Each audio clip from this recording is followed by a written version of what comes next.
Baik, selamat malam. Assalamualaikum warahmatullahi wabarakatuh. Alhamdulillah kita bertemu kembali pada malam hari ini, melanjutkan materi kita, metodologi penelitian dan penulisan hukum.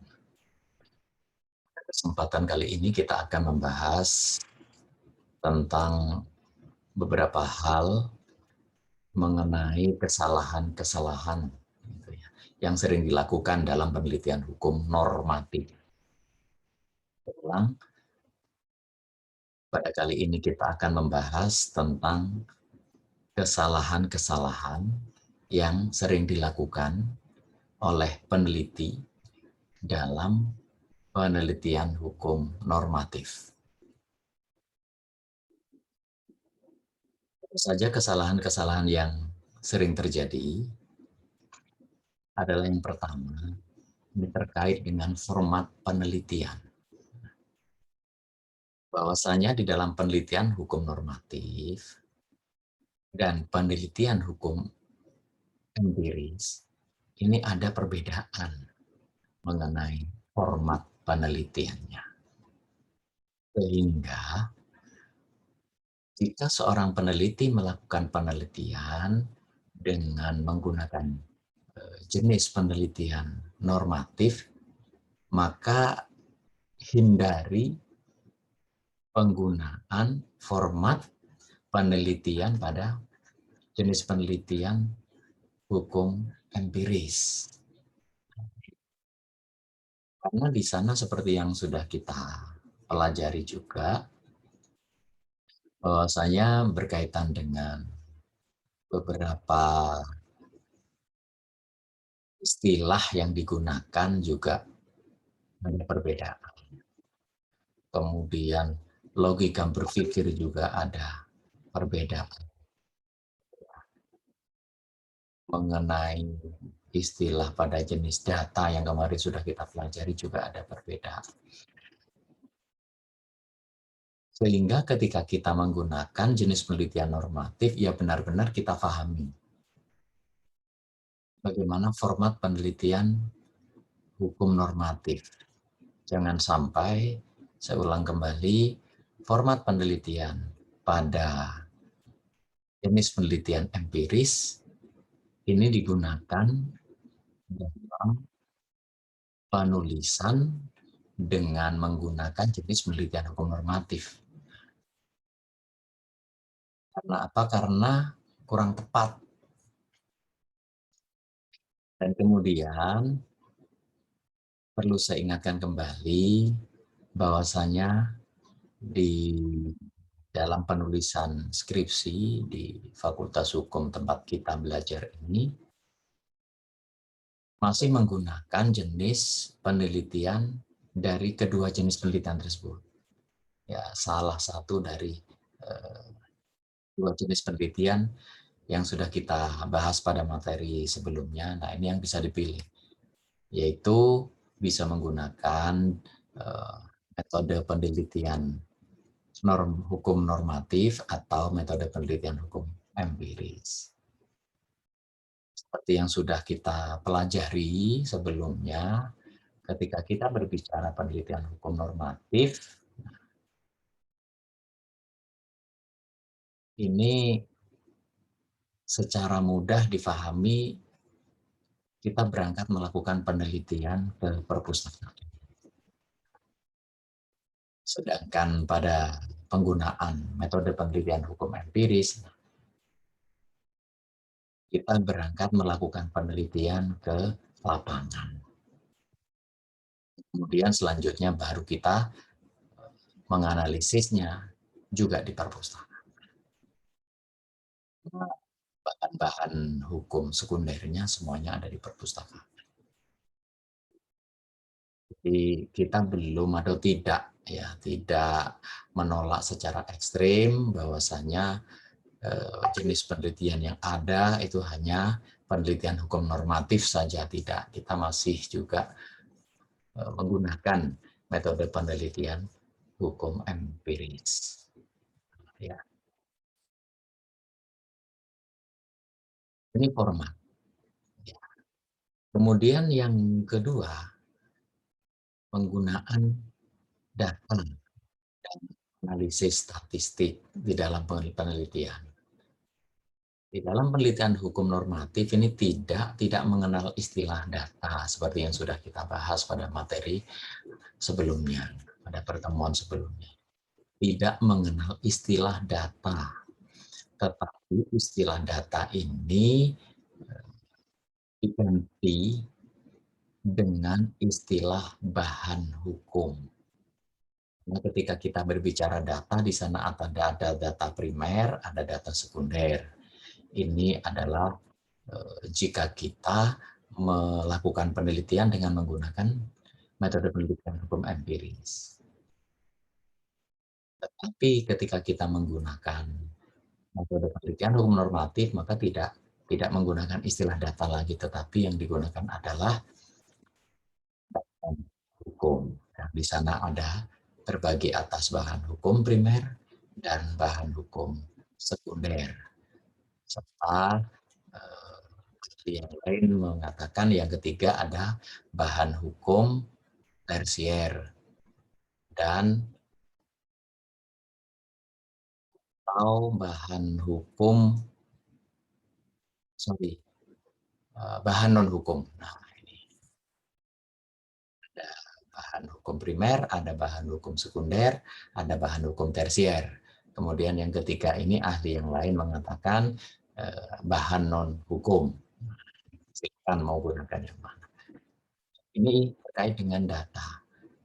Selain itu juga tidak dibenarkan ketika seorang peneliti melakukan penelitian dengan menggunakan metode penelitian hukum normatif, kemudian melakukan analisis statistik di dalam memasukkan analisis statistik, menggunakan analisis statistik ya di dalam penelitiannya. Nah, ini tidak dibenarkan.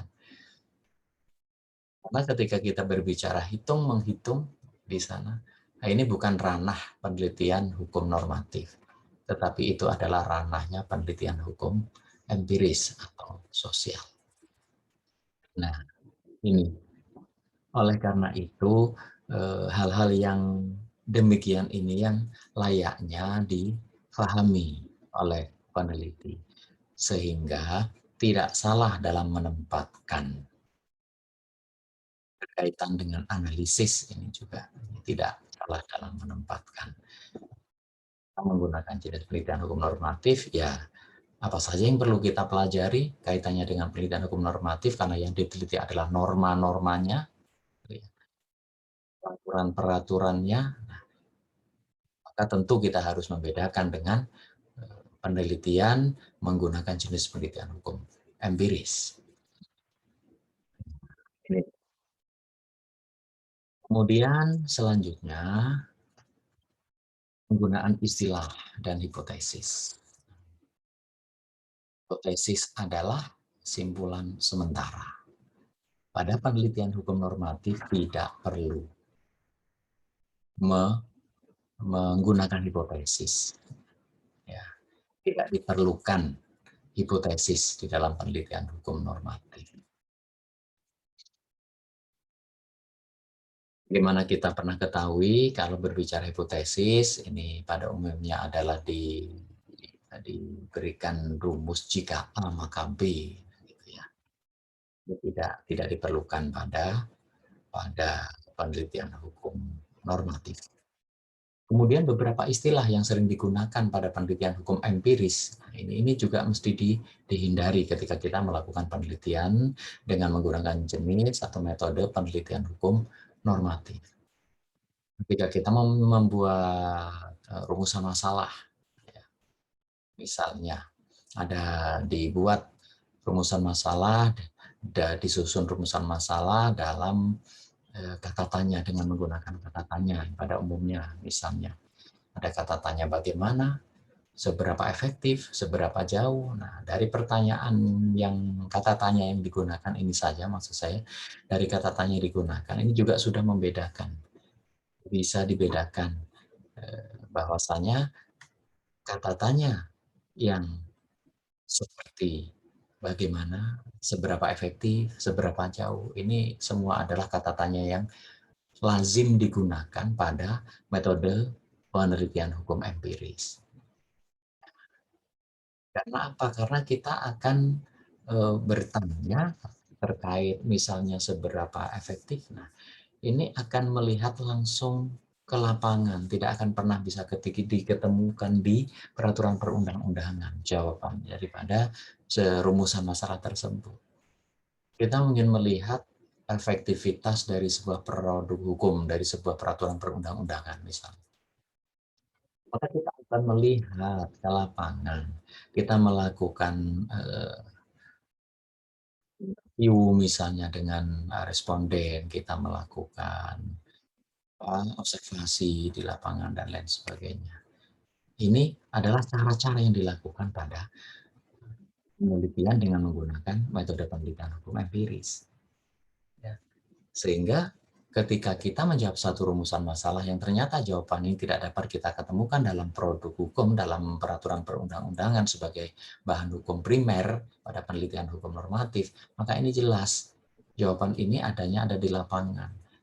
Dan ketika kita akan menganalisis data sehingga kita bisa memperoleh jawaban dari perumusan masalah yang kita kemukakan, itu berasal dari lapangan, data primer di sana. Nah, jelas ini adalah ranahnya metode penelitian hukum empiris. Nah, selain itu penggunaan istilah-istilah seperti tadi saya katakan. Berbicara tentang sumber data. Nah, ini istilah-istilah sumber data adalah digunakan pada penelitian hukum empiris. Kalau jenis penelitian hukum normatif, penggunaannya istilah tersebut adalah dengan menggunakan kata sumber bahan hukum. Bukan sumber data, tetapi sumber bahan hukum. Kemudian teknik pengumpulan data. Nah, ini teknik pengumpulan bahan hukum.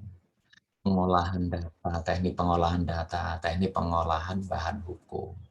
Kemudian ada analisis data, istilah tersebut digantikan dengan analisis bahan hukum. Nah, ini beberapa istilah yang mesti kita ketahui karena memang dibedakan. Walaupun kita tahu bahwa berbicara tentang data pada penelitian hukum normatif, datanya adalah data sekunder, betul. Nah, tetapi ketika kita tidak menempatkan sesuai dengan yang seharusnya, penggunaan istilah-istilah ini juga akan menimbulkan ambigu bagi beberapa orang yang kurang mengetahui, membingungkan ya, bagi beberapa orang yang belum mengetahui. Oleh karena itu, penggunaan istilah-istilah seperti yang saya sebutkan tadi, seperti sumber data, teknik pengumpulan data, nah ini tidak digunakan pada penelitian hukum empiris. Sorry, tidak digunakan dalam penelitian hukum normatif. Ya.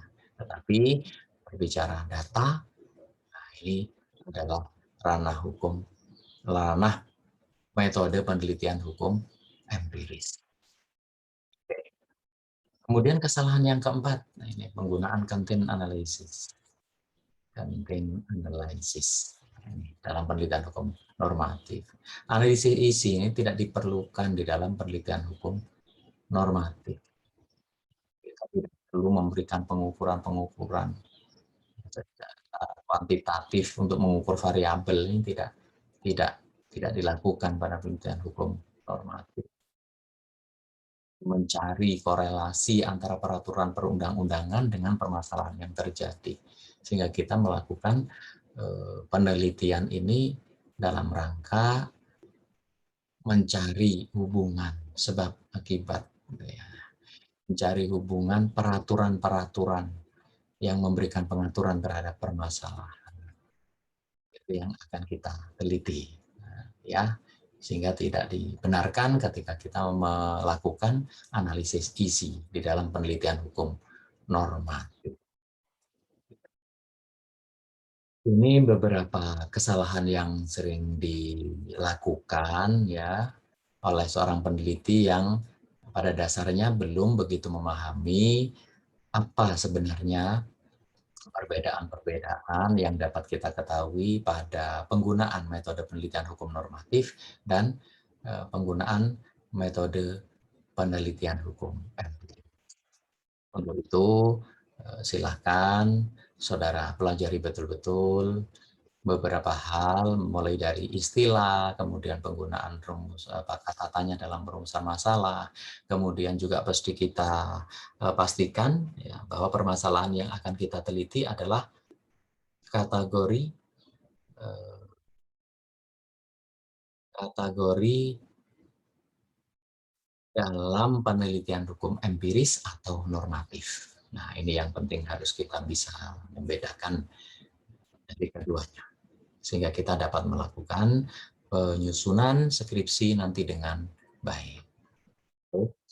Ini yang bisa saya sampaikan pada kesempatan malam hari ini. Terima kasih atas perhatiannya. Mohon maaf atas segala kekurangan, kehilafan mungkin yang saya sampaikan. Insya Allah kita akan bertemu kembali pada pertemuan yang akan datang. Terima kasih. Assalamualaikum warahmatullahi wabarakatuh.